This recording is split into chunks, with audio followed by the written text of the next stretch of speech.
ಎಲ್ಲರಿಗೂ ನಮಸ್ಕಾರಗಳು. ಲಾನಾ ಶಾಸ್ತ್ರಿ ಅವರ ಧರೆಗಿಳಿದ ದಿವ್ಯ ತೇಜ ಕಾದಂಬರಿಯನ್ನು ಮುಂದುವರಿಸೋಣ. ಶಂಕರರಿಗೆ ಗೋವಿಂದ ಭಗವತ್ಪಾದಾರರಿಂದ ಕ್ರಮ ಸನ್ಯಾಸ ಸಿಕ್ಕತ್ತೆ. ಈಗ ಅವರು ಶಂಕರಾಚಾರ್ಯ ಅಂತ ಹೆಸರಾಗ್ತಾರೆ. ಬಾಲಗುರು ಇವರಿಗೆ ಭಗವತ್ಪಾದರು ಜರ ವಾಯು ತತ್ವಗಳ ವಿಚಾರಗಳನ್ನು ಕುರಿತು ಹೇಳಿರ್ತಾರೆ. ಅದೇ ದಿನ ನರ್ಮದೆಯ ಪ್ರವಾಹ ಉಕ್ಕಿ ಹರಿಯುತ್ತೆ. ಇವರು ಗುರುಗಳು ಹೇಳಿದ್ದನ್ನೆಲ್ಲವನ್ನು ನಿಧಾನವಾಗಿ ಹೇಳ್ತಾ ಒಂದು ಸಮಾಧಿ ಸ್ಥಿತಿಗೆ ಹೋದವ್ರು ಹಾಗೆ ಕೂತ್ಕೊಂಡು ಧ್ಯಾನ ಮಾಡ್ತಾ ಇರ್ತಾರೆ. ನರ್ಮದ ಅಷ್ಟಕ ಸ್ತೋತ್ರವನ್ನು ಧಾರಾವಾಹಿಯಾಗಿ ಪ್ರವಹಿಸೋ ಹಾಗೆ ಅವರ ಬಾಯಿಂದ ಅದು ಕಾವ್ಯಧಾರಿಯಾಗಿ ಬರ್ತಾ ಇರುತ್ತೆ. ಇಲ್ಲಿಗೆ ಕತೆ ನಿಂತಿತ್ತು. ಮುಂದುವರಿಸೋಣ. ಗೋವಿಂದ ಭಗವತ್ಪಾದರು ಒಂದೆರಡು ದಿನಗಳ ನಂತರ ಸಮಾಧಿಯಿಂದ ಎಚ್ಚೆತ್ತಿಡ್ತಾರೆ.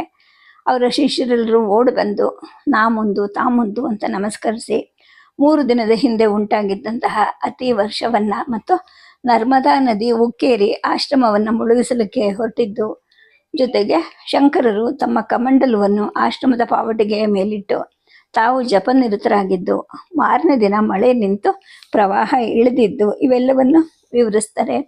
ಇದನ್ನೆಲ್ಲ ಕೇಳಿದ ವೃದ್ಧ ಗುರುಗಳಿಗೆ ಸಂತೋಷ ಆಗುತ್ತೆ. ನಮ್ಮ ಯೋಗ ಶಕ್ತಿಯನ್ನು ಲೋಕದ ರಕ್ಷಣೆಗೆ ಮತ್ತು ಕ್ಷೇಮಕ್ಕೆ ಉಪಯೋಗಿಸ್ಬೇಕು. ನಮ್ಮ ಬಾಲ್ಗುರು ಅದನ್ನು ಮಾಡಿ ತೋರಿಸಿದ್ದಾರೆ, ನಿಮಗೆಲ್ಲ ಮಾರ್ಗದರ್ಶನ ಮಾಡಿದ್ದಾರೆ ಅಂತ ಸಂತೋಷದಿಂದ ನುಡಿತಾರೆ. ಇಷ್ಟೆಲ್ಲ ಸಂಭ್ರಮದಿಂದ ವರದಿಯನ್ನು ಶಿಷ್ಯರು ಒಪ್ಪಿಸಿದ್ದಾಗ ಬಾಲಗುರು ಶಂಕರರು ವಿನಯದಿಂದ ತಲೆಬಾಗಿ ತಮ್ಮ ಗುರುಗಳ ಹತ್ರ ಕೈ ಮುಗಿದು ನಿಂತಿರ್ತಾರೆ. ಇದೆಲ್ಲ ನಿಮ್ಮ ಕೃಪೆ, ಲೋಕಾನುಗ್ರಹ ಶಕ್ತಿ ಅಂತಷ್ಟೇ ಹೇಳ್ತಾರೆ. ಆಶ್ರಮದಲ್ಲಿ ವಿಷ್ಣು ಸಹಸ್ರನಾಮವನ್ನು ಎಲ್ಲರೂ ಹೇಳ್ತಾ ಇರ್ತಾರೆ. ಗುರುಗಳು ಅಂತರ್ಮುಖರಾದಾಗ ಯಾವುದಾದ್ರೂ ಉಪನಿಷತ್ತನ್ನು ಅಥವಾ ವಿಷ್ಣು ಸಹಸ್ರನಾಮವನ್ನು ಶಿಷ್ಯರು ಪಠಿಸ್ತಾ ಇರ್ತಾರೆ. ಹೀಗೆ ಒಂದು ದಿವಸ ಸಹಸ್ರನಾಮ ಪಠನೆ ಆಗ್ತಾ ಇರುತ್ತೆ. ಗೋವಿಂದರು ಕಣ್ಮುಚ್ಚಿ ಕೂತ್ಕೊಂಡು ಕೇಳ್ತಾ ಇರ್ತಾರೆ. ಇದ್ದಕ್ಕಿದ್ದ ಹಾಗೆ ಶಂಕರರ ಕಡೆಗೆ ತಿರುಗಿ ಬಾಲಗುರು ಅಂತ ಕರೀತಾರೆ. ತತ್ಕ್ಷಣ ಶಂಕರರು ಎದ್ದು ನಿಂತು ಕೇಳ್ತಾರೆ, ಭಗವನ್ ಏನು ನಿಮ್ಮ ಅಪ್ಪಣೆ ಅಂತ ಕೇಳಿದಾಗ, ಇನ್ನೇನು ನಿನ್ನ ಛಾತ್ರವೃತ್ತಿ ಮುಕ್ತಾಯ ಆಗ್ತಾ ಇದೆ. ಈ ಚಾತುರ್ಮಾಸ್ಯ ಕಳೆದ ನಂತರ ನೀನು ಕಾರ್ತಿಕ ಅಥವಾ ಮಾರ್ಗಶಿರದಲ್ಲಿ ಸೀಮೋಲ್ಲಂಘನವನ್ನು ಮಾಡಬೇಕು ಅಂತ ಹೇಳ್ತಾರೆ. ಶಂಕರರು ಅಚ್ಚರಿಯಿಂದಲೇ ಗುರುಗಳನ್ನು ಹೇಳ್ತಾ ಇದ್ದದನ್ನು ಕೇಳ್ತಾ ನಿಂತಿರ್ತಾರೆ. ಮುಂದೇನು ಹೇಳ್ತಾರೋ ಅಂತ ಕಾಯ್ತಾ ಇರ್ತಾರೆ. ಇಷ್ಟು ಬೇಗ ಹೊರಟುಬಿಡ್ಬೇಕಾ? ನಿಮ್ಮ ಶ್ರೀಚರಣದ ಸೇವೆಯನ್ನು ಇನ್ನೂ ಸ್ವಲ್ಪ ಕಾಲ ಮಾಡಬೇಕು ಅಂತ ನನಗೆ ಆಸೆ ಅಂತ ಶಂಕರರು ಹೇಳ್ತಾರೆ. ಆಗ ಗೋವಿಂದ ಭಗವತ್ಪಾದರು ಹೇಳ್ತಾರೆ, ನನ್ನಲ್ಲಿರೋ ವಿದ್ಯೆಯನ್ನೆಲ್ಲವನ್ನು, ತಪಶಕ್ತಿ ಎಲ್ಲವನ್ನೂ ನಿನಗೆ ಧಾರೆ ಎರೆದಿದ್ದೀನಿ. ನೀನು ಯೋಗ ವೇದಾಂತಗಳಲ್ಲಿ ಪೂರ್ಣ ಜ್ಞಾನವನ್ನು ಸಂಪಾದಿಸಿದೀಯಾ. ನಿನ್ನಿಂದ ಈ ಭರತ ಭೂಮಿಗೆ ಆಗಬೇಕಾದದ್ದು ಮಹತ್ ಕಾರ್ಯಗಳು ಇನ್ನೂ ತುಂಬ ಇವೆ. ಆದ್ದರಿಂದ ನಿನ್ನನ್ನು ಹೆಚ್ಚು ಕಾಲ ಉಳಿಸ್ಕೊಳ್ಳೋದಿಲ್ಲ ಅಂತಾರೆ. ನೀನು ಉಪನಿಷತ್ತುಗಳು, ಬ್ರಹ್ಮಸೂತ್ರಗಳು, ಭಗವದ್ಗೀತೆಗೆ ಭಾಷ್ಯಗಳನ್ನು ಬರೆದು ಅವುಗಳ ವಾಸ್ತವವಾದ ಆಂತರ್ಯವನ್ನು ಖಚಿತವಾಗಿ ಸ್ಪಷ್ಟಗೊಳಿಸಬೇಕು ಅಂತ ನನ್ನ ಆಸೆ. ಅವುಗಳ ಅಂತರಾರ್ಥ ಏನು ಅನ್ನೋದನ್ನು ನೀನು ಲೋಕಕ್ಕೆ ಶ್ರುತಪಡಿಸಬೇಕು. ಈ ಬೃಹತ್ ಕಾರ್ಯ ಮಾಡೋಕ್ಕೆ ಮೊದಲು ನೀನು ಈಗಿಲ್ಲಿರುವಾಗಲೇ ವಿಷ್ಣು ಸಹಸ್ರನಾಮಕ್ಕೆ ಭಾಷ್ಯವನ್ನು ಬರೆದು ನನ್ನ ಮುಂದೆ ಒಮ್ಮೆ ಶ್ರುತಪಡಿಸಬೇಕು. ಈಗ ನೀನು ಮಾಡಬೇಕಾಗಿರೋ ಮುಖ್ಯ ಕಾರ್ಯ ಅದು. ನೀನು ಈ ಕೆಲಸವನ್ನು ಇಂದಿನಿಂದಲೇ ಆರಂಭಿಸು. ನನ್ನ ವೈಯಕ್ತಿಕ ಸೇವಾ ಕಾರ್ಯವನ್ನು ಇತರ ಶಿಷ್ಯರು ನೋಡ್ಕೊಳ್ತಾರೆ. ನಿನ್ನ ನೆರವಿಗೆ ನಿನ್ನ ಜೊತೆನೇ ಬಂದಿರೋ ನಿನ್ನ ತರುಣ ಶಿಷ್ಯರನ್ನು ನೇಮಿಸ್ಕೋ ಅಂತ ಅಪ್ಪಣೆ ಮಾಡ್ತಾರೆ. ಶಂಕರರು ಅಸ್ತು ಅಂತ ಹೇಳ್ತಾರೆ. ಗುರುವಿನ ಅಪ್ಪಣೆ ಹಾಗೇನೆ ಅಂದಿನಿಂದಲೇ ಕಾರ್ಯ ಪ್ರಾರಂಭ ಆಗುತ್ತೆ. ಸದಾಶಿವನು ಗುರುಗಳ ವೈಯಕ್ತಿಕ ಸೇವೆಯಲ್ಲಿ ತನ್ನನ್ನು ನೇಮಿಸ್ಕೊಳ್ತಾನೆ. ನಾರಾಯಣ ಮತ್ತು ಪರಮೇಶ್ವರರು ಭಾಷೆ ರಚನೆ ಆದಂತೆಲ್ಲ ಅದನ್ನು ಪ್ರತಿ ಮಾಡಲಿಕ್ಕೆ ಪ್ರಾರಂಭ ಮಾಡ್ತಾರೆ. ಪ್ರತಿದಿನವೂ ಅಂದು ಸಿದ್ಧವಾದಷ್ಟು ಭಾಷ್ಯ ಭಾಗವನ್ನು ಶಂಕರರು ತಮ್ಮ ಗುರುಗಳ ಮುಂದೆ ವಾಚನ ಮಾಡ್ತಾ ಇರ್ತಾರೆ. ಉಳಿದ ಶಿಷ್ಯರಿಗೂ ಅದೊಂದು ರಸದೌತಣವಾಗಿ ತೋರ್ತಾ ಇರುತ್ತೆ. ಮಳೆಗಾಲ ಕಳೆಯೋ ಹೊತ್ತಿಗೆ ಭಾಷ್ಯ ರಚನೆಯೂ ಪೂರ್ತಿ ಆಗುತ್ತೆ. ಚಾತುರ್ಮಾಸ್ಯ ವ್ರತದ ಸಮಾರೋಪದ ದಿನವೂ ಸಮೀಪ ಬಂದೇ ಬಿಡುತ್ತೆ. ಗೋವಿಂದರು ಭಾಷ್ಯವೆಲ್ಲವನ್ನು ಸಮಗ್ರವಾಗಿ ವಿಮರ್ಶಿಸ್ತಾರೆ. ಬಾಲಗುರು, ನೀನು ಸಮರ್ಥವಾಗಿ ಭಾಷ್ಯ ರಚನೆಯನ್ನು ಮಾಡಿದ್ದೀಯಾ. ಪ್ರಸ್ಥಾನತ್ರಯ ಭಾಷ್ಯಗಳನ್ನು ನೀನು ಹೀಗೆ ರಚಿಸಬೇಕು. ಅದಕ್ಕೆ ಮೊದಲು ಈಗ ಈ ಭರತ ಭೂಮಿಯಲ್ಲಿ ಪ್ರಚಾರ ಆಗಿರುವಂತಹ ಮತಧರ್ಮಗಳನ್ನು, ಅವುಗಳ ದರ್ಶನಗಳನ್ನು ನೀನು ಪರಿಚಯ ಮಾಡ್ಕೋಬೇಕು. ನೀನು ಇಲ್ಲಿವರೆಗೂ ಇವುಗಳನ್ನೆಲ್ಲ ಗ್ರಂಥಗಳ ಮುಖಾಂತರ ಪರಿಚಯ ಮಾಡಿಕೊಂಡಿದ್ಯಾ. ಆಯಾ ಮತದರ್ಶನಗಳಲ್ಲಿ ನಿಷ್ಣಾತರಾಗಿರೋರನ್ನ ಸ್ವತಃ ಕಾಣಬೇಕು, ಚರ್ಚೆ ಮಾಡಬೇಕು, ಅವುಗಳ ಪರಿಚಯವನ್ನ ಮಾಡಿಕೊಳ್ಬೇಕು, ಅವರುಗಳ ಜೊತೆ ಶಾಸ್ತ್ರಾರ್ಥ ವಿಚಾರ ಮಾಡಬೇಕು. ನೀನು ಇನ್ನು ಶೀಘ್ರದಲ್ಲೇ ವಾರಾಣಸಿಗೆ ಪ್ರಯಾಣ ಮಾಡಬೇಕಾಗತ್ತೆ. ಅಲ್ಲಿ ಸರ್ವಶಾಸ್ತ್ರವಿದರು ಇದ್ದಾರೆ, ಅವರಲ್ಲಿ ಕಲಿಬೇಕು. ನೀನು ಅವರ ವಾದಗಳನ್ನು ಅರಿಬೇಕು. ಅನುಭವದ ಓರೆಗಲ್ಲಲ್ಲಿ ಯಾವುದು ಚೊಕ್ಕ ಯಾವುದು ಶುಷ್ಕ ಅನ್ನೋದನ್ನ ನಿಷ್ಕರ್ಷಿಸ್ಕೋಬೇಕು. ಆಮೇಲೆ ಭಾಷ್ಯ ಗ್ರಂಥಗಳ ರಚನೆಯನ್ನ ಕೈಗೊಳ್ಳಬೇಕು. ಅದಕ್ಕೆ ನಿನಗೆ ಬದರಿಕಾಶ್ರಮ ಬಹಳ ಉತ್ಕೃಷ್ಟವಾದ ಸ್ಥಳ ಅಂತ ಹೇಳಿ ಗುರುಗಳು ಸ್ವಲ್ಪ ಹೊತ್ತು ಕಣ್ಮುಚ್ಚಿ ಕೂತ್ಕೋತಾರೆ. ಬಾಲಗುರು ಶಂಕರರಿಗೆ ತನ್ನ ಪ್ರಿಯ ಗುರುವನ್ನು ಶೀಘ್ರದಲ್ಲೇ ಅಗಲಬೇಕಲ್ಲ ಅನ್ನೋ ಒಂದು ವ್ಯಸನ ಉಂಟಾಗತ್ತೆ. ಆದರೆ ಶ್ರೀ ಗುರುವಿನ ಅಪ್ಪಣೆಯನ್ನು ನಡೆಸೋದು ಅದಕ್ಕಿಂತ ಮುಖ್ಯ ಅಲ್ವಾ. ಮತ್ತೊಂದು ದಿನ ಸಂಜೆ ಬಾಲಗುರು ಅಂತ ಗೋವಿಂದರು ಶಂಕರನನ್ನು ಕರೀತಾರೆ. ಭಗವನ್ ಅಪ್ಪಣೆ ಮಾಡಿ ಇಲ್ಲೇ ಇದ್ದೀನಿ ಅಂತ ಶಂಕರರು ಹೇಳ್ತಾರೆ. ಜೈನ ಬೌದ್ಧ ಧರ್ಮಗಳನ್ನು ಅವೈದಿಕ ನಾಸ್ತಿಕ ಅಂತಾರೆ ಅಂತ ಗುರುಗಳು ಹೇಳಿದಾಗ, ಹೌದು ಭಗವನ್ ಅಂತ ಶಂಕರರು ಹೇಳ್ತಾರೆ. ಅವು ವೇದ ಪ್ರಾಮಾಣ್ಯವನ್ನು ಒಪ್ಪುವುದಿಲ್ಲ ಅಂತ ತಾನೇ ಹಾಗನ್ನೋದು. ಆದರೆ ಅವೆರಡೂ ವೈದಿಕ ಧರ್ಮದಿಂದಲೇ ಕವಲೊಡೆದ ಟಿಸಿಲುಗಳು. ಜೈನ ಧರ್ಮ ಬೋಧಿಸುವಂತಹ ಅಹಿಂಸೆ, ಸತ್ಯ, ಆಸ್ತೇಯ, ಬ್ರಹ್ಮಚರ್ಯ ಮತ್ತು ಅಸಂಗ್ರಹ ಇವು ಎಲ್ಲರಿಗೂ ಪರಿಗ್ರಾಹ್ಯನೇ ಅಲ್ವಾ. ಆದರೆ ಅವರು ಜೀವ ಮತ್ತು ಅಜೀವ ವಸ್ತುವಿನ ವಿನ ಇದಕ್ಕೆಲ್ಲ ಆಧಾರವಾದ ಪರವಸ್ತುವಿನ ವಿಚಾರವಾಗಿ ಮಾತ್ರ ಅವರೇನು ಹೇಳೋದಿಲ್ಲ. ನಮ್ಮ ನಡೆನುಡಿನೇ ಸರಿ ಇಲ್ಲದೆ ಇದ್ದರೆ ಪರರ ವಿಚಾರಕ್ಕೆ ನಮಗೆ ಯೋಗ್ಯತೆ ಬಾರದಲ್ವಾ ಅಂತ ಗುರುಗಳು ಹೇಳ್ತಾರೆ. ನಿಜ ಭಗವನ್ ಅಂತ ಶಂಕರರು ಹೇಳ್ತಾರೆ. ಇನ್ನು ಬೌದ್ಧ ಧರ್ಮದಲ್ಲಿ ಬೋಧಿಸಲ್ಪಟ್ಟಿರುವಂತಹ 4 ಆರ್ಯ ಸತ್ಯಗಳಾದಂತಹ ಜೀವನ ದುಃಖಮಯ, ಅಜ್ಞಾನವೇ ದುಃಖಕ್ಕೆ ಕಾರಣ, ಅಜ್ಞಾನವನ್ನು ಪರಿಹರಿಸ್ಕೊಳ್ಬಹುದು, ಸಮ್ಯಕ್ ಜ್ಞಾನ ಅಜ್ಞಾನವನ್ನು ನಾಶ ಮಾಡುತ್ತೆ, ಇವು ಅಷ್ಟಾಂಗ ಮಾರ್ಗವೂ ಸಹ ನಮಗೆ ಮಾನ್ಯವೇ ಅಲ್ವಾ. ಅದು ಸಹ ಪರವಸ್ತುವಿನ ಬಗ್ಗೆ ಏನು ಹೇಳೋದಿಲ್ಲ. ಇಲ್ಲಿ ಇಹದಲ್ಲಿ ಚೆನ್ನಾಗಿ ನಡೆದ್ರೆ ತಾನೇ ಪರದ ವಿಚಾರ ಮಾಡಬಹುದು. ಬರ್ತಾ ಬರ್ತಾ ಬೌದ್ಧ ಮತ ತಾಂತ್ರಿಕರ ಪ್ರಭಾವಕ್ಕೆ ಒಳಗಾಗಿ ಸನಾತನ ಧರ್ಮದಿಂದ ದೂರ ಆಗಿದೆ. ಈ ಜೈನ ಮತ್ತು ಬೌದ್ಧ ಮತಗಳು ತಾವು ವೈದಿಕ ಮತದಿಂದ ಬೇರೆ ಅನ್ನೋ ಒಂದು ಭಾವನೆಯನ್ನ ಬೆಳೆಸ್ಕೊಂಡ್ಬಿಟ್ಟಿವೆ. ಆದ್ರಿಂದಲೇ ಜನರಲ್ಲಿ ಐಕ್ಯಮತ್ಯ ಕಡಿಮೆ ಆಗ್ತಾ ಇದೆ. ಅದಕ್ಕೆ ಪೋಷಕವಾಗಿದೆ ಅವೈದಿಕ ತಾಂತ್ರಿಕ ಪ್ರಲಾಪ ಅಂತ ಗುರುಗಳು ಹೇಳ್ತಾರೆ. ಆಗ ಶಂಕರರು ಹೇಳ್ತಾರೆ, ಈ ತಾಂತ್ರಿಕರ ಪ್ರಭಾವ ಸನಾತನ ಧರ್ಮದ ಮೇಲೇನೂ ಸಾಕಷ್ಟು ಉಂಟಾಗ್ತಾ ಇದೆ. ಶೈವರು, ವೈಷ್ಣವರು, ದೇವಿಯ ಉಪಾಸಕರು ಎಲ್ಲರೂ ತಾಂತ್ರಿಕ ಪ್ರಭಾವಕ್ಕೆ ಒಳಗಾಗ್ತಾ ಇದ್ದಾರೆ ಅಂತ ಹೇಳ್ತಾರೆ. ಆಗ ಗುರುಗಳು ಹೇಳ್ತಾರೆ, ವೇದಾಂತದ ತಿರುಳಾದ ಆತ್ಮದ ಜ್ಞಾನ ಅನ್ನೋದು ಯಾರಿಗೂ ಬೇಕಾಗಿಲ್ಲ. ಪ್ರತಿಯೊಬ್ಬರೂ ತಮ್ಮ ತಮ್ಮ ಸುಖ ಸಂತೋಷಗಳ ಅನ್ವೇಷಣೆಯಲ್ಲಿ ಇದ್ದಾರೆ. ನೈತಿಕ ತತ್ವಗಳನ್ನು ಜನ ಬರ್ತಾ ಬರ್ತಾ ಧಿಕ್ಕರಿಸ್ತಾ ಇದ್ದಾರೆ. ಶೈವರು, ವೈಷ್ಣವರು, ಶಕ್ತಿ ಉಪಾಸಕರು ಇವರಲ್ಲೇನೆ ಪರಸ್ಪರ ದ್ವೇಷ ಮತ್ತು ವೈಷಮ್ಯ ಹರಡುತ್ತಾ ಇದೆ. ವೈದಿಕ ಧರ್ಮದ ಸಹಜ ಗುಣಗಳಾದಂತಹ ಸಹನೆ, ಪ್ರೀತಿ, ಶಾಂತಿ, ಪರೋಪಕಾರ, ದಯೆ, ತ್ಯಾಗ, ವೈರಾಗ್ಯ, ಅಹಿಂಸೆ ಇವೆಲ್ಲವೂ ಕೂಡ ಹಿಂದೆ ಸರಿತಾ ಇದೆ. ಈ ಆರ್ಯ ಭೂಮಿಯಲ್ಲಿ ಎಲ್ಲ 100 ಜನ ರಾಜ ಮಹಾರಾಜರು ತಾವೇ ಸಾಮ್ರಾಟರು ಅನ್ನೋ ಒಂದು ಭ್ರಾಂತಿಗೆ ಸಿಲುಕಿಬಿಟ್ಟಿದ್ದಾರೆ. ಜೊತೆಗೆ ಪರಸ್ಪರ ಕಾದಾಡ್ತಾ ಇದ್ದಾರೆ. ವೈಯಕ್ತಿಕವಾಗಿ ಭೇದ ಭಾವನೆ, ರಾಜಕೀಯವಾಗಿ ಅನೈತಿಕತೆ, ತಾಂತ್ರಿಕವಾಗಿ ಅಜ್ಞಾನ ಇವು ಇಂದು ನಮಗೆ ಈ ಭೂಮಿಯಲ್ಲಿ ಎಲ್ಲ ಕಡೆನೂ ಸಾಂಕ್ರಾಮಿಕ ರೋಗಗಳ ಹಾಗೆ ವ್ಯಾಪಿಸಿರೋದು ಕಾಣ್ತಾ ಇದೆ. ಇದನ್ನೆಲ್ಲ ನಿವಾರಿಸಬೇಕು, ಧರ್ಮವನ್ನ ಭದ್ರವಾದ ಬುನಾದಿ ಮೇಲೆ ಸ್ಥಾಪಿಸಬೇಕು.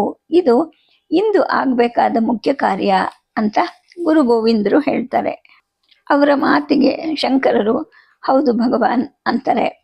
ಈ ಕೆಲಸಕ್ಕೆ ನೀನು ಸಜ್ಜಾಗಬೇಕು ಅಂತ ಗುರುಗಳು ಹೇಳಿದಾಗ, ನಾನಾ ಅಂತ ಶಂಕರರು ಆಶ್ಚರ್ಯದಿಂದ ಕೇಳ್ತಾರೆ. ಹೌದು, ನೀನೇನೆ.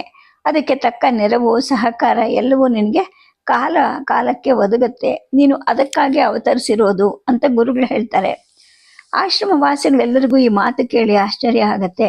ಇಷ್ಟು ಚಿಕ್ಕ ಬಾಲಕ, 10-12 ವರ್ಷದವನು, ಈತನಿಂದ ಇದು ಸಾಧ್ಯನಾ? ಅಥವಾ ಈತ ಅವತಾರ ಪುರುಷ ಇರಬಹುದಾ ಅಂತ ಅವರೆಲ್ಲ ತಮ್ಮಲ್ಲೇ ಮಾತಾಡ್ಕೊಳ್ತಾರೆ.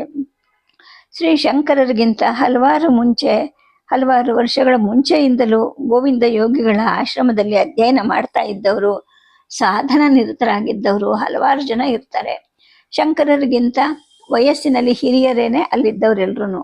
ಆದ್ರೆ 8 ವರ್ಷ ವಯಸ್ಸಿನ ಒಳಗೇನೆ ವೇದಾಂಗಗಳನ್ನ ಕಲಿತು ವಿವೇಕ ಮತ್ತು ವೈರಾಗ್ಯಗಳ ಪರಿಣಾಮವಾಗಿ ತಾನು ಆತ್ಮತತ್ವಾನ್ವೇಷಣೆ ಮಾಡಬೇಕು ಅನ್ನೋ ಒಂದು ಏಕೈಕ ಉದ್ದೇಶದಿಂದಲೇ ಸನ್ಯಾಸವನ್ನ ಸ್ವೀಕರಿಸಿ ಗುರುವನ್ನು ಅನ್ವೇಷಿಸುತ್ತಾ ಬಂದಿದ್ದವರು ಈ ಶಂಕರರೊಬ್ಬರೇನೆ. ಬಂದ 3 ವರ್ಷದಲ್ಲೇನೆ ಯೋಗ ವೇದಾಂತಗಳಲ್ಲಿ ನಿಷ್ಣಾತರು ಆಗಿರ್ತಾರೆ. ಅದು ಕೂಡ ಅವರೊಬ್ಬರೇನೆ. ಗೋವಿಂದ ಯೋಗೀಂದ್ರರ ಹಲವಾರು ಜನ ಶಿಷ್ಯರಲ್ಲಿ ಇವರೊಬ್ಬರೇನೆ ಅವರ ನಿರೀಕ್ಷೆ ಮತ್ತು ಅವರ ಮಹದಪೇಕ್ಷೆ ಇವುಗಳಿಗೆ ತಕ್ಕ ಹಾಗೆ ಔನ್ನತ್ಯಕ್ಕೆ ಏರಿರ್ತಾರೆ. ಇಂಥವರಿಂದ ಗುರುಗಳು ಮಹತ್ ಕಾರ್ಯವನ್ನು ನಿರೀಕ್ಷೆ ಮಾಡೋದ್ರಲ್ಲಿ ಆಶ್ಚರ್ಯ ಏನಿದೆ ಅಂತ ಎಲ್ಲರೂ ಅಂದ್ಕೊಳ್ತಾರೆ. ಶ್ರೀ ಗುರುಗಳು ಭಾವಿಸಿದ ಹಾಗೇನೆ ತಾನು ಅವತಾರ ಪುರುಷ ಅನ್ನೋದನ್ನ ಶಂಕರರು ಕೃತಿಯ ಮುಖಾಂತರ ಸ್ಥಿರಪಡಿಸ್ಬೇಕು. ಅದಕ್ಕೆ ಈಗ ಕಾಲ ಸನ್ನಿಹಿತ ಆಗ್ತಾ ಇದೆ. ಈ ತರ ಆಶ್ರಮದ ಒಟ್ಟು ಸನ್ಯಾಸಿಗಳೆಲ್ಲ ತಮ್ಮಲ್ಲೇನೆ ಚರ್ಚೆ ಮಾಡ್ಕೊಳ್ತಾ ಇರ್ತಾರೆ. ಗೋವಿಂದ ಯೋಗೀಂದ್ರರು ಶಂಕರರನ್ನ ಮಹತ್ ಕಾರ್ಯಕ್ಕಾಗಿ ಅಣಿಗೊಳಿಸ್ತಾ ಇರ್ತಾರೆ. ಶಂಕರರು ಇಷ್ಟರಲ್ಲೇನೆ ವಾರಣಾಸಿ ಕಡೆ ಪ್ರಯಾಣ ಮಾಡಬೇಕಾಗಿರುತ್ತೆ. ಗುರುಗಳು ಅನುಮತಿ ಕೊಟ್ಟ ನಂತರ ಪ್ರಯಾಣ ಪ್ರಾರಂಭ ಆಗಬೇಕು. ಈಗ ಕೆಲವಾರು ದಿನಗಳಿಂದ ಶಂಕರರ ಮನಸ್ಸಲ್ಲಿ ಒಂದು ಆಲೋಚನೆ ಮೂಡ್ತಾ ಇರುತ್ತೆ. ಬ್ರಹ್ಮಜ್ಞಾನವನ್ನು ಬೋಧಿಸಿ ಬ್ರಹ್ಮಾನುಭವವನ್ನು ಮಾಡಿಸಿಕೊಟ್ಟಂತಹ ಈ ಮಹಾಗುರುಗೆ ತಾನು ಕೊಡಬಹುದಂತ ಗುರುದಕ್ಷಿಣೆ ಏನು? ಈ ಗುರುಗಳಾದರೂ ಧನ ಕನಕಗಳನ್ನ ತೃಣವಾಗಿ ಪರಿಗಣಿಸಿದವರು. ಜೊತೆಗೆ ತಮ್ಮಲ್ಲಿ ಧನವೂ ಇಲ್ಲ, ಕನಕವೂ ಇಲ್ಲ. ತಮ್ಮದು ಅಂತ ಅನ್ನಿಸ್ಕೊಂಡ ಯಾವ ವಸ್ತುನೂ ಇಲ್ಲಿಲ್ಲ. ತಾವು ಕಾಲಟಿಯಿಂದ ಹೊರಟುವಾಗ ಇನ್ನು ಒಟ್ಟು ಬ್ರಹ್ಮಚಾರಿನೇ ಆಗಿದ್ದಿದ್ರೆ ತಮ್ಮ ಮನೆತನದ ಧನ ವಸ್ತುಗಳನ್ನು ಜೊತೆಯಲ್ಲಿ ತಂದು ಗುರುಗೆ ಒಪ್ಪಿಸಬಹುದಾಗಿತ್ತು.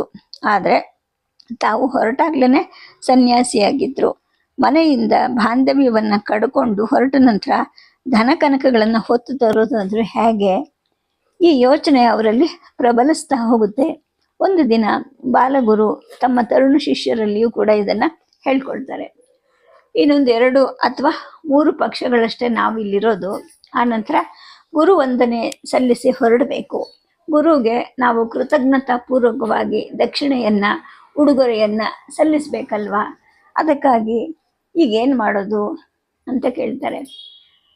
ಆಗ ಅವ್ರ ಜೊತೆ ಬಂದಿದ್ದಂತಹ ಪರಮೇಶ್ವರ ಹೇಳ್ತಾನೆ, ಬಾಲಗುರು ನನಗೊಂದು ಯೋಚನೆ ಬಂದಿದೆ, ಹೇಳ ಅಂದಾಗ ಹೇಳು ಅಂತ ಶಂಕರರು ಹೇಳ್ತಾರೆ. ಸದಾಶಿವ ಮತ್ತು ನಾರಾಯಣರಿಗೂ ಪರಮೇಶ್ವರ ಏನು ಹೇಳ್ತಾನೆ ಅಂತ ಒಂದು ಕೌತುಕ ಮೂಡ್ತಾ ಹೋಗುತ್ತೆ. ಅವ್ರು ಹೇಳ್ತಾನೆ, ಬಾಲಗುರು ನಮ್ಮ ಗುರುಗಳಿಗೆ ಧನ ಕನಕಗಳು ಯಾವುದು ಬೇಕಾಗಿಲ್ಲ. ಹತ್ತಿರದ ನಗರವಾಸಿಗಳು ಬಂದು ಸ್ವರ್ಣ ರಜತ ನಾಣ್ಯಗಳನ್ನ ಅವರ ಪಾದಗಳಲ್ಲಿ ಸಮರ್ಪಿಸಿದ್ರೆ ಅವನ್ನೆಲ್ಲ ಗುರುಗಳು ಆ ಕ್ಷಣದಲ್ಲೇನೆ ಬಡಬಗ್ಗರಿಗೆ ಬ್ರಾಹ್ಮಣ ವೃಂದಕ್ಕೆ ಹಂಚಿಬಿಡ್ತಾರೆ.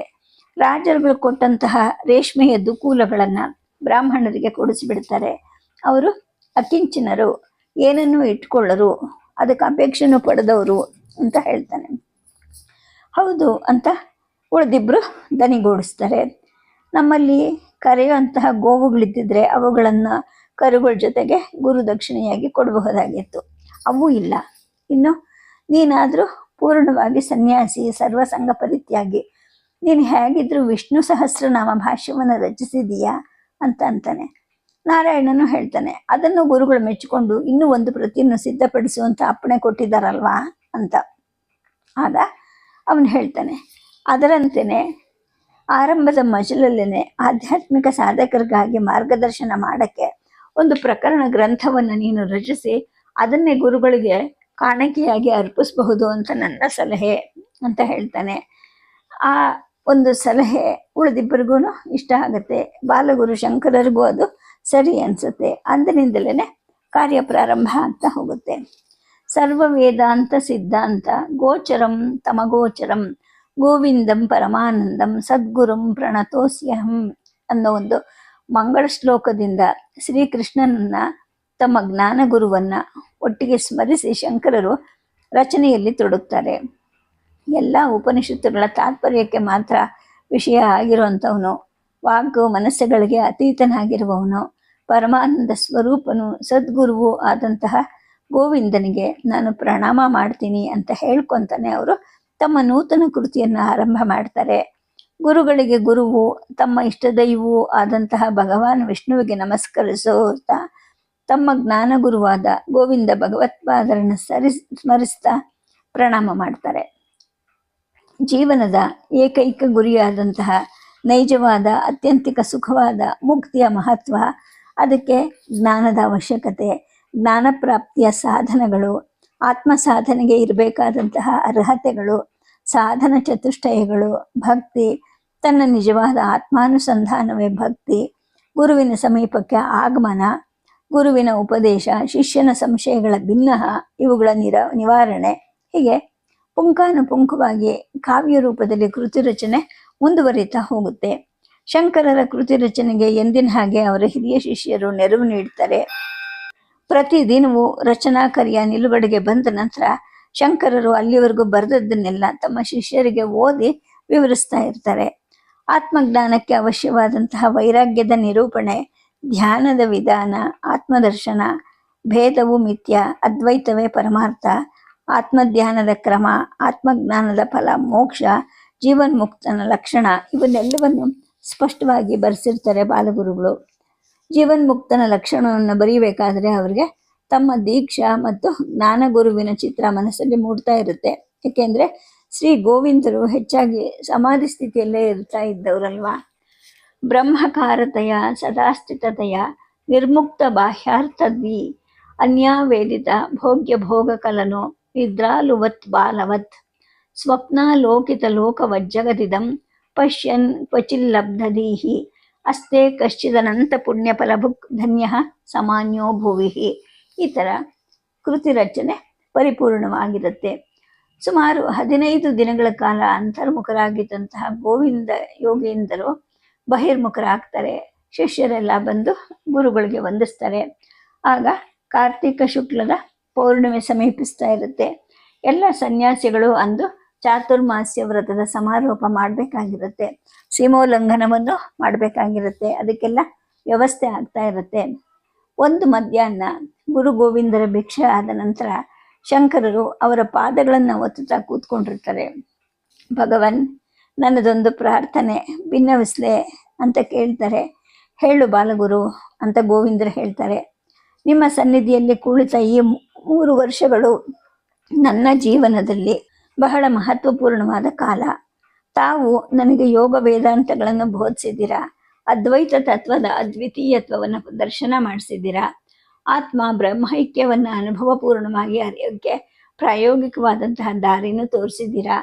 ನಿಮ್ಮಿಂದ ಅತಿ ಅಪೂರ್ವವಾದಂತಹ ಜ್ಞಾನ ದೀಕ್ಷೆ ಪಡೆದವನು ನಾನು. ನಿಮಗೆ ಗುರುದಕ್ಷಿಣೆಯಾಗಿ ಏನನ್ನು ಸಮರ್ಪಿಸಲಿ ಅಂತ ಕೇಳ್ತಾರೆ. ಆಗ ಗುರುಗಳು ಹೇಳ್ತಾರೆ, ಏನನ್ನು ಸಮರ್ಪಿಸಬೇಕು ಅಂತ ನಿನ್ನ ಆಸೆ ಹೇಳು ಅಂದಾಗ ಶಂಕರರು ಹೇಳ್ತಾರೆ, ನೀವು ಧನ ಕನಕಗಳನ್ನಾಗಲಿ ಅಥವಾ ಇತರ ಲೌಕಿಕ ವಸ್ತುಗಳನ್ನಾಗಲಿ ಇಚ್ಛೆ ಮಾಡೋರಲ್ಲ. ಅವು ಯಾವುವು ನನ್ನಲ್ಲಿ ಇಲ್ಲವೂ ಇಲ್ಲ. ಆಧ್ಯಾತ್ಮಿಕ ಸಾಧನೆಯ ಆರಂಭದ ಮಜಲಲ್ಲಿ ಇರೋವರೆಗೆ ಉಪಯೋಗ ಆಗೋ ಹಾಗೆ ಒಂದು ಗ್ರಂಥವನ್ನು ರಚನೆ ಮಾಡಿದ್ದೀನಿ. ನೀವು ಅಪ್ಪಣೆ ಕೊಟ್ಟರೆ ನಿಮಗೆ ಅದನ್ನು ಸಮರ್ಪಣೆ ಮಾಡ್ತೀನಿ ಅಂತ ಶಂಕರರು ಹೇಳ್ತಾರೆ. ಶಂಕರರ ಮಾತು ಕೇಳಿ ಗುರು ಗೋವಿಂದರು ಹಿಂದಕ್ಕೆ ಹೊರಗೆ ಕೂತಿದ್ದವರು ನೆಟ್ಟಿಗೆ ಕೂತ್ಕೊತಾರೆ. ಅವರ ದಿವ್ಯ ನೇತ್ರಗಳು ಮಿನುಗುತ್ತಾ ಇರುತ್ತವೆ. ಹೇಳು ಬಾಲಗುರು, ಯಾವ ಕೃತಿ ಅದು ಅಂತ ಕೇಳ್ತಾರೆ. ಶಂಕರರು ಹೇಳ್ತಾರೆ, ಅದೊಂದು ಪ್ರಕರಣ ಗ್ರಂಥ. ಅದನ್ನು ಬರೀತಿದ್ದ ಹಾಗೆಲ್ಲ ನಾರಾಯಣ ಮತ್ತು ಸದಾಶಿವ ಪರಮೇಶ್ವರ ಇವರಿಗೆ ವಾಚನ ಮಾಡ್ತಾ ಇದ್ದೆ. ಅವರು ಬಹಳ ಮೆಚ್ಚಿಕೊಂಡ್ರು.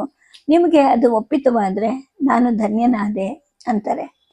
ಸರಿ ಬಾಲಗುರು, ಅದನ್ನು ಈಗಲೇ ತರಿಸು ಅಂತ ಗೋವಿಂದರು ಹೇಳ್ತಾರೆ. ಶಂಕರರು ಬಾಗಿಲ ಹೊರಗಿದ್ದ ಬ್ರಹ್ಮಚಾರಿಯನ್ನು ಕರೀತಾರೆ.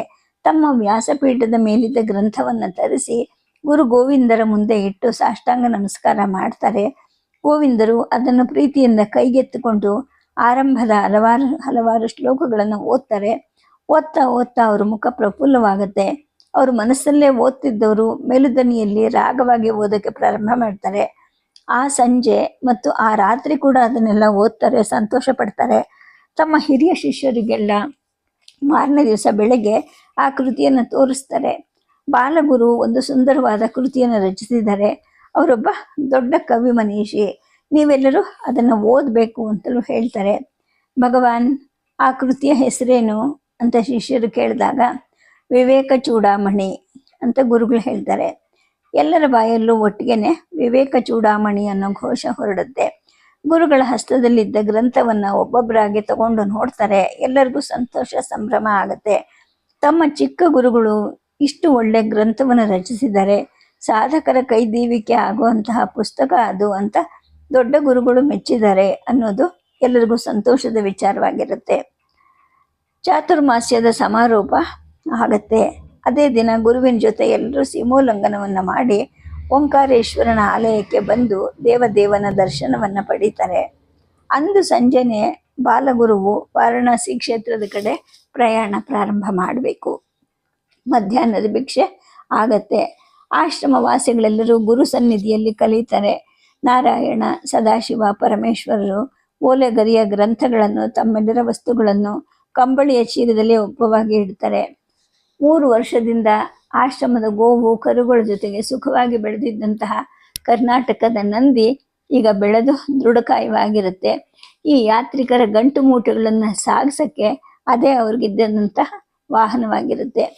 ಗುರು ಗೋವಿಂದರು ಆಶ್ರಮದ ಹೊರಗಡೆ ಇದ್ದಂತಹ ವಿಶಾಲವಾದ ವಟವೃಕ್ಷದಡಿ ಕೂತಿರ್ತಾರೆ. ಶಿಷ್ಯರೆಲ್ಲ ಅವರ ಸನ್ನಿಧಿಯಲ್ಲಿ ಅರ್ಧ ಚಕ್ರಾಕೃತಿಯಲ್ಲಿ ಕೂತ್ಕೊಂತಾರೆ. ಶಂಕರರು ಗುರುಗಳ ಪಾದ ಸನ್ನಿಧಿಯಲ್ಲಿ ಕೂತ್ಕೊಂತಾರೆ. ಗುರುಗಳು ಬಾಲಗುರು ಅಂತ ಕರೀತಾರೆ. ಹೇಳಿ ಭಗವನ್ ಅಂತ ಶಂಕರರು ಹೇಳ್ತಾರೆ. ನೀನಾಗಿ ನನಗೆ ಅರ್ಪಿಸಿದ ಗುರುದಕ್ಷಿಣೆ ತುಂಬ ಅಮೂಲ್ಯವಾಗಿದೆ, ನಾನು ಅದನ್ನು ಮೆಚ್ಚಿಕೊಂಡಿದ್ದೀನಿ ಅಂತಾರೆ. ತಮ್ಮ ಕೃಪೆ ಅಂತ ಶಂಕರರು ವಿನಯದಿಂದ ನುಡಿತಾರೆ. ಆದರೆ ನನಗದು ಸಾಲದು, ನಿನ್ನಿಂದ ನಾನು ಇನ್ನೂ ಅತ್ಯಂತ ಹೆಚ್ಚಿನ ಗುರುದಕ್ಷಿಣೆಯನ್ನು ಅಪೇಕ್ಷೆ ಮಾಡ್ತಾ ಇದ್ದೀನಿ ಅಂತ ಗೋವಿಂದ ಹೇಳ್ತಾರೆ. ಶಂಕರರು ಕುತೂಹಲದಿಂದ ಗುರುಗಳನ್ನು ನೋಡ್ತಾರೆ. ಈಗ ಕೆಲವು ಮಾಸಗಳ ಹಿಂದೆ ಇಲ್ಲಿಗೆ ಹಲವಾರು ಯಾತ್ರಿಕರು ಬಂದಿದ್ರು, ಅದನ್ನು ನೀನು ತಿಳಿದಿದೆಯಲ್ವಾ? ಈಗ ನಮ್ಮ ಈ ಪುಣ್ಯಭೂಮಿಯ ಸ್ಥಿತಿ ತುಂಬ ಶೋಚನೀಯವಾಗಿದೆ. ವೈದಿಕ ಧರ್ಮ ಅಪಾಯದ ಅಂಚಿನಲ್ಲಿ ಇದೆ. ಈ ವಿಶಾಲ ರಾಷ್ಟ್ರದಲ್ಲಿ ಹೆಸರು ಹೇಳಬಹುದಾದಂತಹ ರಾಜನಾರೂ ಇಲ್ಲ. ರಾಜಕೀಯವಾಗಿ ನಮ್ಮ ರಾಷ್ಟ್ರ ಛಿದ್ರವಾಗಿದೆ. ಧಾರ್ಮಿಕವಾಗಿ ಜೈನ, ಬೌದ್ಧ, ಚಾರ್ವಾಕ ಮತಗಳು ತಲೆ ಎತ್ತಿ ವೈದಿಕ ಧರ್ಮದೆದುರು ಸೆಣಸಿ ನಿಂತಿವೆ. ಚಾರ್ವಾಕರಷ್ಟೇ ಅಲ್ಲದೆ ಇತ್ತೀಚೆಗಿನ ಬೌದ್ಧರು ಕೂಡ ನೈತಿಕ ತತ್ವಗಳನ್ನು ಗಾಳಿಗೆ ತೂರಿ ಬಿಟ್ಬಿಟ್ಟಿದ್ದಾರೆ. ಭಾರತದ ಉತ್ತರ ಮತ್ತು ಪಶ್ಚಿಮದ ಗಡಿಗಳಿಂದ ದಂಡೆತ್ತಿ ಬಂದಂತಹ ಅನಾಗರಿಕ ಜನಾಂಗ ಬೌದ್ಧ ಮತದಲ್ಲಿ ಸೇರಿ ಹೋಗಿದೆ. ಅವರ ಅನಾಚಾರ, ಅವಿಚಾರಗಳು ಕೂಡ ಬೌದ್ಧ ಮತದಲ್ಲಿ ನುಸುಳಿವೆ. ಬೌದ್ಧರ ಸಂಘಾರಾಮಗಳಲ್ಲಿ ಭಿಕ್ಷು ಭಿಕ್ಷುಣಿಯರ ಸಹಜೀವನದಿಂದಲೇ ನೈತಿಕ ಪತನ ತೀವ್ರ ಆಗ್ತಾ ಇದೆ. ಹಾಗೆಯೇ ಕಾಪಾಲಿಕರು, ಭೈರವರು, ಶಾಕ್ತರು ಇವರ ರಕ್ತಗಂಧ ಲೇಪನ, ನರಬಲಿ ಇತ್ಯಾದಿ ಆಚಾರ ವಿಚಾರಗಳು ಕೂಡ ಭೀತಿಯನ್ನ, ಭಯವನ್ನ ಮೂಡಿಸಿವೆ. ಧರ್ಮದ ಹೆಸರಿನಲ್ಲಿ ಅನಾಚಾರ ವ್ಯವಹಾರಗಳು ತಲೆ ಎತ್ತಿವೆ. ನೀನು ಇವನ್ನೆಲ್ಲ ಮುಂದೆ ಸ್ವತಃ ಕಾಣ್ತೀಯ. ಸಾಮಾಜಿಕವಾಗಿ ಪರಸ್ಪರ ಪೂರಕವಾಗಿದ್ದಂತಹ ಚತುರ್ವರ್ಣಗಳು ತಮ್ಮ ಸ್ವರೂಪವನ್ನು ಕಳ್ಕೊಳ್ತಾ ಇವೆ. ವೇದ ಕಾಲದ ಯಜ್ಞಯಾಗಗಳು ದಾನ ಮತ್ತು ತ್ಯಾಗದ ಆದರ್ಶ ಸಂಕೇತಗಳಾಗಿದ್ದವು. ಇವತ್ತು ಅವು ತಮ್ಮ ಕಾಮ್ಯ ಕರ್ಮಗಳನ್ನು ಈಡೇರಿಸಿಕೊಳ್ಳೋ ಸಾಧನಗಳಾಗಿ ಆಸೆ ಆಕಾಂಕ್ಷೆಗಳ ಸಂಕೇತವಾಗಿದೆ. ಜನಗಳಲ್ಲಿ ಕೇವಲ ಸ್ವಹಿತ, ಸ್ವಸುಖ, ಪರಸ್ಪರ ಸಂಶಯ, ಅಪನಂಬಿಕೆ, ದ್ವೇಷ, ಅಸೂಯೆ ಇವು ಕಾಣ್ತಾ ಇವೆ. ನೀನು ವೈದಿಕ ಧರ್ಮವನ್ನು ಭದ್ರವಾದ ಬುನಾದಿ ಮೇಲೆ ನಿಲ್ಲಿಸಬೇಕು. ಅದು ಸ್ಥಿರವಾಗಿ ನಿಲ್ಲಿಸಬೇಕು. ಅದಕ್ಕಾಗಿ ಎಲ್ಲರನ್ನೂ ತ್ಯಾಗ ವೈರಾಗ್ಯಗಳ ಕಡೆಗೆ ನೀನು ಪ್ರಚೋದಿಸಬೇಕು. ನಿನ್ನ ಕೆಲಸ ತುಂಬ ಕಷ್ಟ ಸಾಧ್ಯವಾದದ್ದು, ಗುರುತರವಾದದ್ದು. ವೇದಾಂತ ಧರ್ಮಕ್ಕೆ ಹತ್ತಿರ ಇರುವಂತಹ ಕಳಂಕವನ್ನು ನೀನು ನಿವಾರಿಸಬೇಕು. ಬ್ರಾಹ್ಮಣರಿಗೆ ಅವರ ನಿಜವಾದ ಗುರಿ ಅಂದರೆ ಜ್ಞಾನ ಸಂಪಾದನೆ, ಲೋಕಚಿಂತನೆ, ಧನ ಸಂಗ್ರಹ ಅಲ್ಲ ಅನ್ನೋದನ್ನು ನೀನು ಮನೆಗಾಣಿಸಬೇಕು. ಅದೇ ಥರ ಕ್ಷತ್ರಿಯರಿಗೆ ಸತ್ಯಧರ್ಮ ರಕ್ಷಣೆಗೆ, ದೇಶದ ರಕ್ಷಣೆಗೆ ಸದಾ ಜಾಗೃತರಾಗಿರಿ ಅಂತ ಬೋಧಿಸಬೇಕು. ಈ ಈರ್ವರು ಧರ್ಮದಲ್ಲಿ ನಡೆದರೆ ಸಮಾಜದ ಉಳಿದೆರಡು ಚಕ್ರಗಳು ಧರ್ಮ ಮಾರ್ಗದಲ್ಲೇ ನಡೆಯುತ್ತವೆ. ಭಾರತದ ಜನಾಂಗ ಎಲ್ಲವನ್ನೂ ಎಚ್ಚರಗೊಳಿಸಿ ಸತ್ಯ, ಅಹಿಂಸೆ, ಸ್ನೇಹ, ವಿಶ್ವಾಸ, ಸಹನೆ, ಶಾಂತಿಗಳನ್ನು ಜೀವನದಲ್ಲಿ ಅಳವಡಿಸಿಕೊಳ್ಳೋ ಹಾಗೆ ನೀನು ಪ್ರೇರೇಪಿಸಬೇಕು. ಹಾಗೆಯೇ ರಾಜಕೀಯವಾಗಿ ಛಿದ್ರವಾಗಿರುವಂತಹ ನಮ್ಮ ಭಾರತ ಭೂಮಿ ಧಾರ್ಮಿಕವಾಗಿ ಒಂದು ರಾಷ್ಟ್ರ, ಅಖಂಡ ರಾಷ್ಟ್ರ ಅನ್ನೋದನ್ನು ನೀನು ಶ್ರುತಪಡಿಸಬೇಕು. ಭರತಖಂಡಕ್ಕೆ ಒಂದೇ ಧರ್ಮ, ಅದು ವೇದಾಂತ ಧರ್ಮ. ಭರತಖಂಡಕ್ಕೆ ಒಂದೇ ಆಧ್ಯಾತ್ಮಿಕ ತತ್ವ, ಅದು ಅದ್ವೈತದ ತತ್ವ. ಭಾರತೀಯರೆಲ್ಲರಿಗೂ ಒಂದೇ ಸಂಪರ್ಕ ಭಾಷೆ, ಅದು ಸಂಸ್ಕೃತ ಭಾಷೆ. ಇದೆಲ್ಲವನ್ನು ನೀನು ಸರ್ವರಿಗೂ ಮನಗಾಣಿಸ್ಬೇಕು ಅಂತ ಗುರುಗಳು ಹೇಳ್ತಾರೆ. ಜೊತೆಗೆ ಇದೆಲ್ಲವನ್ನು ನೀನು ಸಾಧಿಸಬೇಕಾಗಿರೋದು ನಿನ್ನ ಕರ್ತವ್ಯ. ಜೊತೆಗೆ ಇದು ನಿನ್ನಿಂದ ನನಗೆ ಬರಬೇಕಾದಂತಹ ಗುರುದಕ್ಷಿಣೆ ಅಂತ ಗೋವಿಂದ ಭಗವತ್ಪಾದರು ಹೇಳ್ತಾರೆ. ನೀನು ಈಗ ವಾರಾಣಸಿ ಕಡೆ ಹೊರಡು, ಅಲ್ಲಿರೋ ವಿದ್ವಾಂಸರ ಜೊತೆಗೆ ವಿಚಾರ ವಿನಿಮಯ ಮಾಡು. ಆನಂತರ ಬದಲಿಗೆ ತೆರಳಿ ಅಲ್ಲಿನ ಪ್ರಶಾಂತ ವಾತಾವರಣದಲ್ಲಿ ಬಾದರಾಯಣ ಸೂತ್ರಗಳು, ಉಪನಿಷತ್ತುಗಳು ಮತ್ತು ಭಗವದ್ಗೀತೆಗೆ ಭಾಷ್ಯವನ್ನು ರಚನೆ ಮಾಡು. ನಿನಗೆ ಕಾಲಕಾಲಕ್ಕೆ ಅಗತ್ಯವಾದಂತಹ ಸಹಾಯ ತಾನಾಗೆ ಒದಗಿ ಬರುತ್ತೆ. ಆನಂತರ ನೀನು ಭರತಖಂಡವನ್ನೆಲ್ಲ ಸಂಚರಿಸಿ ಧರ್ಮ ಪ್ರಸಾರವನ್ನು ಮಾಡು, ಜಯಶಾಲಿಯಾಗು. ಓಂ ಶಿವಮಸ್ತು ಅಂತ ಗುರು ಗೋವಿಂದರು ನುಡಿತಾರೆ. ಶಂಕರರು ವಿನಯದಿಂದ ತಲೆಬಾಗಿ ನಿಂತಿರ್ತಾರೆ, ಗುರುಗಳ ಪಾದಕ್ಕೆ ಅಭಿವಂದನೆಯನ್ನು ಮಾಡ್ತಾರೆ. ಭಗವನ್, ನಿಮ್ಮ ಆಶೀರ್ವಾದ ಮತ್ತು ಅನುಗ್ರಹಗಳ ಬಲದಿಂದ ನೀವು ಅಪೇಕ್ಷೆ ಮಾಡಿರೋ ಗುರುದಕ್ಷಿಣೆಯನ್ನು ಸಲ್ಲಿಸ್ತೀನಿ ಅಂತ ನುಡಿತಾರೆ. ಅವರ ಕಣ್ಣಲ್ಲಿ ನೀರು ತುಂಬಿರುತ್ತವೆ, ಶರೀರ ಮೆಲ್ಲನೆ ನಡುಗ್ತಾ ಇರುತ್ತೆ. ಆದ್ದರಿಂದ ಅವ್ರಿಗೆ ಮುಂದೆ ಮಾತೇ ಹೊರಡೋದಿಲ್ಲ, ಅವರು ಭಾವಾವಿಷ್ಟರಾಗಿ ಬಿಟ್ಟಿರ್ತಾರೆ. ಗುರು ಗೋವಿಂದರು ಶಂಕರರ ಶಿಷ್ಯರನ್ನು ಉದ್ದೇಶಿಸಿ ಹೇಳ್ತಾರೆ, ನಾರಾಯಣ, ಸದಾಶಿವ, ಪರಮೇಶ್ವರ, ನಿಮ್ಮ ಪೂರ್ವ ಪುಣ್ಯದಿಂದ ನಿಮಗೆ ಇಂತಹ ಗುರುವಿನ ಸಂಘಭಾಗ್ಯ ದೊರೆತಿದೆ. ಈತ ಅಸಾಮಾನ್ಯನು, ಅಲೌಕಿಕನು. ಈತನ ಸೇವೆಯನ್ನು ನೀವು ಚೆನ್ನಾಗಿ ಮಾಡಿ. ಈತನಿಂದ ಬಂದಂತಹ ಕಾವ್ಯಸೂತ್ರ ಗದ್ಯಗಳನ್ನೆಲ್ಲ ಬರೆದಿಟ್ಕೊಳ್ಳಿ. ಜೊತೆಗೆ ಈತ ಆಗಾಗ ಮೈಮರೆತು ಸಮಾಧಿ ಮಗ್ನನಾಗಿ ಬಿಡ್ತಾನೆ. ಆಗ ಆತನನ್ನು ಎಚ್ಚರಿಕೆಯಿಂದ ಕಾಪಾಡಿಕೊಳ್ಳಿ. ಈತ ವಾಮನನಾಗಿದ್ದಾನೆ, ಆದರೆ ಮುಂದೆ ಈತನ ತ್ರಿವಿಕ್ರಮ ಆಗ್ತಾನೆ ಅಂತ ಹೇಳ್ತಾರೆ. ನಿಮ್ಮ ಅಪ್ಪಣೆಯನ್ನು ಶಿರಸ ಪಾಲಿಸ್ತೀವಿ ಗುರುದೇವ ಅಂತ ಮೂವರು ಒಂದೇ ಧ್ವನಿಯಲ್ಲಿ ಹೇಳ್ತಾರೆ. ಭಗವಂತ ನಿಮಗೆ ಮಂಗಳವನ್ನು ಉಂಟು ಮಾಡಲಿ ಅಂತ ಗುರು ಗೋವಿಂದರು ಹೇಳಿ ಶಂಕರರ ಕಡೆ ತಿರುಗಿ ಹೇಳ್ತಾರೆ. ಅಪ್ಪಣೆ ಭಗವನ್ ಅಂತ ಶಂಕರರು ಹೇಳ್ತಾರೆ. ಗುರು ಗೋವಿಂದರ ಪಾದ ಕಮಲದ ಮೇಲೆ ಶಿರವನ್ನು ಇಟ್ಟು ಅಶ್ರುಗಳಿಂದ ಪಾದಗಳನ್ನು ತೊಳಿತಾರೆ.